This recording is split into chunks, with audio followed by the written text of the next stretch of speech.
Hello everyone, आज है 31 जुलाई और आज इस वीडियो में हम बात करने जा रहे हैं यस बैंक के बारे में। 26 रुपये का शेयर है। हालांकि मॉर्निंग में अच्छी तेज़ी थी, 27 पे गया था ये। वापस अभी अगर आप देखो तो धीरे धीरे करके करेक्शन यहाँ पर देखने को मिल रहा है, लेकिन फिर भी 3% की तेज़ी है। अगर आप एक महीने का ग्राफ देखो तो एक्चुअली में यहाँ पर कल बहुत बड़ी तेज़ी थी और आज भी तेज़ी देखने को मिल रही है। उससे पहले गिरावट यहाँ पर देखने को ज़रूर मिली थी। कल और आज यहाँ पर तेज़ी ज़रूर है, बात करेंगे वीडियो में इसके बारे में। लेकिन उससे पहले अगर आपने अभी तक चैनल को सब्सक्राइब नहीं किया है तो प्लीज़ अभी इसे सब्सक्राइब कर लीजिए, क्योंकि आगे भी बहुत सारे वीडियोस हैं जो आपको काफ़ी ज़्यादा हेल्प करेंगे। तो सबसे पहले अगर हम बात करने जाए तो ये देखिए यहाँ पर एक रेजिस्टेंस ज़रूर है। 26-27 रुपये का जो लेवल है वो एक रेजिस्टेंस वाला लेवल है। इससे पहले भी यहाँ पर पहुँचने के बाद इसके हाथ पैर ठंडे हुए ज़रूर थे, गिरावट आई ज़रूर थी। और इस बार अगर आप देखोगे तो बिल्कुल वही हुआ है। पहुँचने के बाद थोड़ा सा ये करेक्शन दिखा तो ज़रूर रहा है।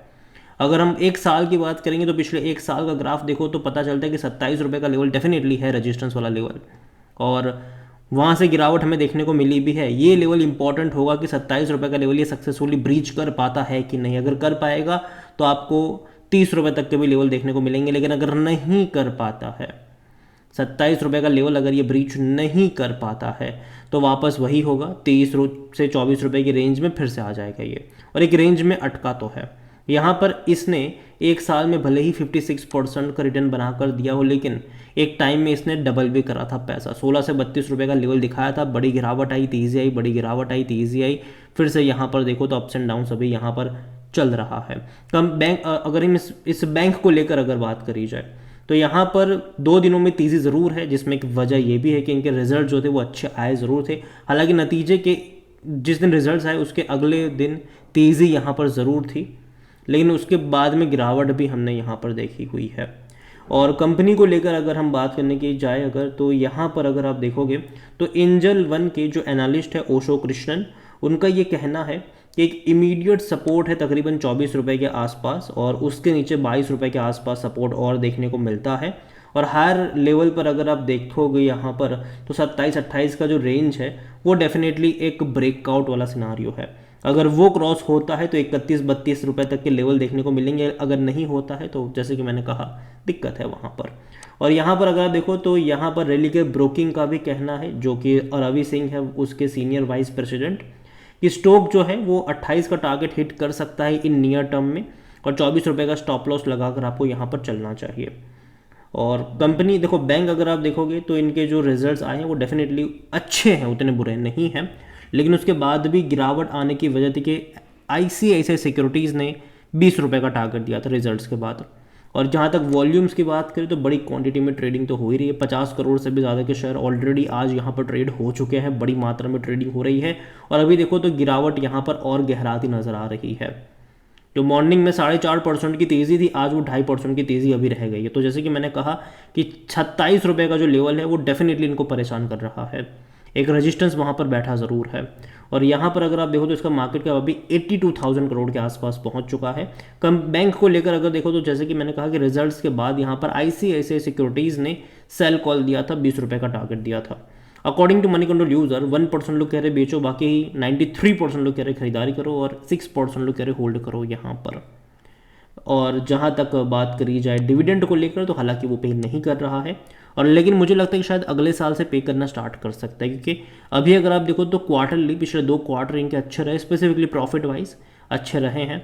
और अगर प्रॉफिट और ज़्यादा बढ़ता है तो शायद थोड़ा बहुत डिविडेंड पे आउट कर सकते हैं। लेकिन हाँ, 2-3 रुपये का डिविडेंड एक्सपेक्टेड कभी भी नहीं होगा यहाँ पर। रीज़न ये है कि ऑलरेडी शेयर की इतनी ज़्यादा यहाँ पर डंपिंग हो चुकी है कि अगर ये 1 रुपये का डिविडेंड भी पे करेंगे तो भैया जितना कमाते नहीं उससे ज़्यादा का डिविडेंड पे आउट करना पड़ जाएगा इनको। ठीक है, तो 1 रुपये का भी डिविडेंड पे आउट नहीं कर पाएंगे। मुश्किल से मुश्किल अगर पे करना स्टार्ट भी करते तो शायद 10 पैसा 20 पैसे के आसपास का ही हो पाएगा इनसे। लेकिन अगले साल से या उसके बाद के साल से शायद कर सकते हैं ये। और जहाँ तक बात करें इनके रेवेन्यू को लेकर तो डेफिनेटली तेज़ी है यहाँ पर। अच्छी बात इनके प्रॉफिट्स को लेकर भी देखो तो डेफिनेटली देखने को मिले, पिछले 3 फाइनेंशियल ईयर से प्रॉफिट है, लेकिन बहुत कम प्रॉफिट है ये, बहुत कम प्रॉफिट है। इससे ज़्यादा प्रॉफिट भैया छोटी छोटी सरकारी बैंकें कर रही है अभी के टाइम पर अगर आप देखोगे तो ये बहुत छोटा प्रॉफिट है, जो कि बिल्कुल भी इस बैंक की रेपुटेशन को मैच नहीं करता है। और जहाँ तक वैल्यूएशन की बात करें, 26 रुपये का शेयर देखने में सस्ता लग सकता है, लेकिन वैल्यूएशन के हिसाब से महंगा है, 55 का इसका सेक्टर पी है। तो उसकी वजह भी ये है कि देखो, जब ये बैंक बर्बाद हो रहा था, इसको बचाने के लिए एसबीआई आया और कई सारी बैंक्स यहाँ पर आई जिसने मिलकर इसको बचाया, पैसा रेस करा 10 रुपये के भाव पर और नई इक्विटी इन्फ्यूज़ हुई। एफपीओ के जरिए पैसा रेस करा तकरीबन 14-15 हज़ार करोड़ रुपए और इक्विटी इन्फ्यूज़ हुई। तो जाहिर सी बात है, जब इतनी सारी इक्विटी यहाँ पर इन्फ्यूज़ होती है तो शेयर की वैल्यू घटती है, और यही यहाँ पर होता हुआ हमें नज़र भी आया। अब इनको और ज़्यादा रेवेन्यू कमाना पड़ेगा, प्रॉफिट्स कमाने पड़ेंगे, तब जाकर ये इस प्राइस को जस्टिफाई कर पाएगा। कोई भी एनालिस्ट खरीदारी की बात नहीं कर रहे। फाइनेंशियल अगर आप देखो तो लास्ट क्वार्टर के नंबर अच्छे थे, उतने बुरे भी नहीं थे। 516 करोड़ का प्रॉफिट था, लेकिन रेवेन्यू वाइज थोड़े से बुरे थे। 9,000 करोड़ से भी कम का रेवेन्यू रहा, जो कि इससे पहले के क्वार्टर में 9,099 करोड़ का था। देखो, क्वार्टर ऑन क्वार्टर भी ग्रोथ चाहिए, क्योंकि अगर आप बाकी बैंकों को देखते हो तो वहाँ पर क्वार्टर ऑन क्वार्टर ग्रोथ देखने को मिलती है। इवन छोटे सरकारी बैंक से भैया अच्छी खासी ग्रोथ दिखा रहा है, चाहे वो रेवेन्यू हो चाहे वो प्रॉफिट हो। इवन प्रॉफिट तो छोटी सरकारी बैंक इससे ज़्यादा अच्छा दिखा रही है।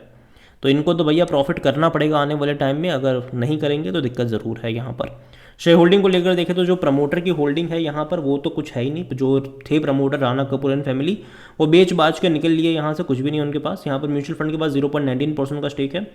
डोमेस्टिक इंस्टीट्यूशन 38.12% के आसपास नजर आए। अभी हाल फिलहाल में ही जब यस बैंक के एमडी और सीईओ का स्टेटमेंट आया था, तब उन्होंने कहा था कि वो बैंक्स जितने भी है, इवन एसबीआई, उन सबको एग्जिट देने के बारे में लगातार प्रयास कर रहे हैं।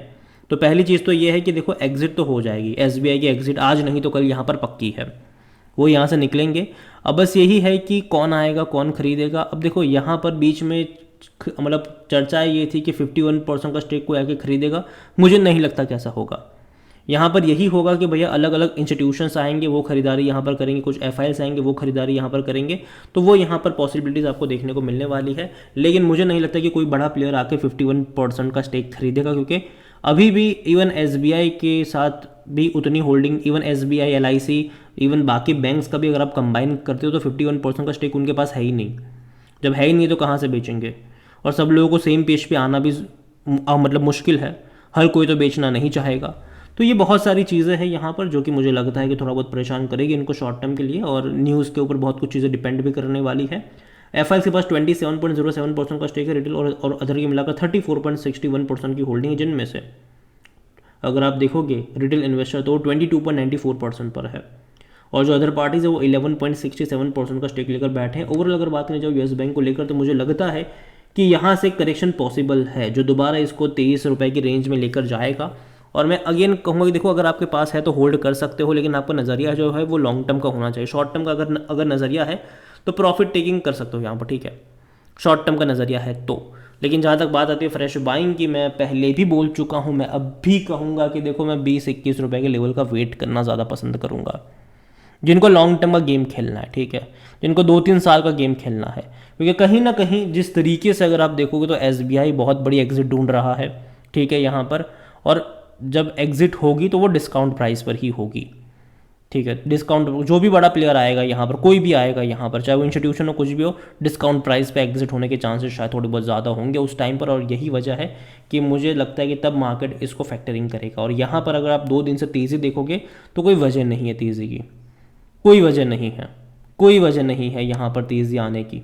रिजल्ट्स की अगर आप बात करो तो रिजल्ट्स पहले ही आ चुके थे, ठीक है, और रिजल्ट्स के अगले दिन यहाँ पर अगर आप देखोगे तो इनके जो रिजल्ट्स आए थे वो सैटरडे को आए थे, फिर संडे बाजार बंद था, और जब मंडे को खुला था ये, तो इसने 5% की तेज़ी दिखाई थी। उसके बाद देखो तो लगातार गिर रहा था ये, और यहाँ पर अब फिर से यहाँ पर तेज़ी आई है। ओवरऑल यहाँ पर अगर आप देखोगे तो बहुत सारे लोग हैं जो एग्जिट ढूंढ रहे हैं, और जब भी वो बेचने आएंगे बिकवाली आपको देखने को मिलेगी। तो अभी के लिए मैं इतना ही कहूँगा कि वेट करिए, जल्दबाजी मत करेगा यहाँ पर। देखो, अगेन बैंक बर्बाद नहीं होगा, डूबने वाला बैंक नहीं है, बच चुका है ये, लेकिन अभी भी मुझे लगता है कि लंबे समय तक कंसोलिडेशन यहाँ पर देखने को मिलेगा, और तेज़ी भी दिखाएगा। मतलब जैसे कि 16 से 32 का लेवल देखा था, वैसे ही तेज़ी डेफिनेटली हमें देखने को मिलेगी। लेकिन वो कब आएगी? 6 महीने बाद आएगी, 7 महीने बाद आएगी, 8 महीने बाद आएगी, ये मैं नहीं जानता हूँ, ठीक है, वो कभी भी आ जाएगी। लेकिन अभी मुझे लगता है कि कंसोलिडेशन अभी भी आपको यहाँ पर देखने को मिल सकता है। अगेन मेरा पर्सनल ओपिनियन है, कोई भी इन्वेस्टमेंट एडवाइस नहीं। वीडियो को यहीं पे एंड करता हूँ। पसंद हो तो लाइक कर जाएगा, चैनल पर अगर पहली बार है तो प्लीज़ सब्सक्राइब करें। और यस बैंक के बारे में आप क्या सोचते हैं वो भी आप मुझे कमेंट में लिख के बता सकते हैं। Thank you.